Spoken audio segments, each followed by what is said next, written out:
Good morning mga Inday. Yan naman. So, time check, 6:30 AM na at nandito na tayo sa Civitavecchia. Next naman. 1 hour na lang siya from Rome.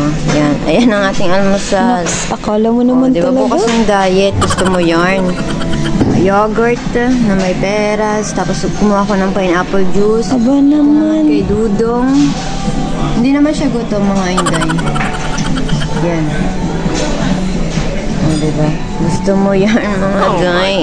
At nandiyan na tayo sa may city ng Rome. Hindi, nasa Civitavecchia ka pala. Nakapark na ang ating... Park talaga? Barko, bangka. Sige, kaya mo yan girl sa bangka. Pala. Ano ba yan? Gusto mo yan? Buongiorno da Civitavecchia. So, 1 hour na lang. Nasa Rome na tayo mga Inday.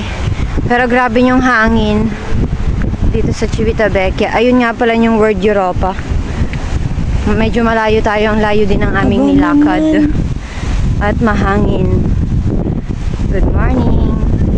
Bumili na nga kami ng ticket dito sa train station. Patakbo na nga ako nito kasi may iwan kami ng tren. Kaya naiwan na nga kami ng tren kaya nag-teleport na lang kami ni Dudong. Gusto mo yarn? Ito na nga at nasa Batika na tayo mga Inday. Naks, akala mo naman talaga. Naka-move on na nga pala ako sa day 1 kaya nasa day 2 na tayo mga Inday. Yun na lang muna, napagod kami sa pag-teleport char. Thank you for watching. See you sa part 2. Bye!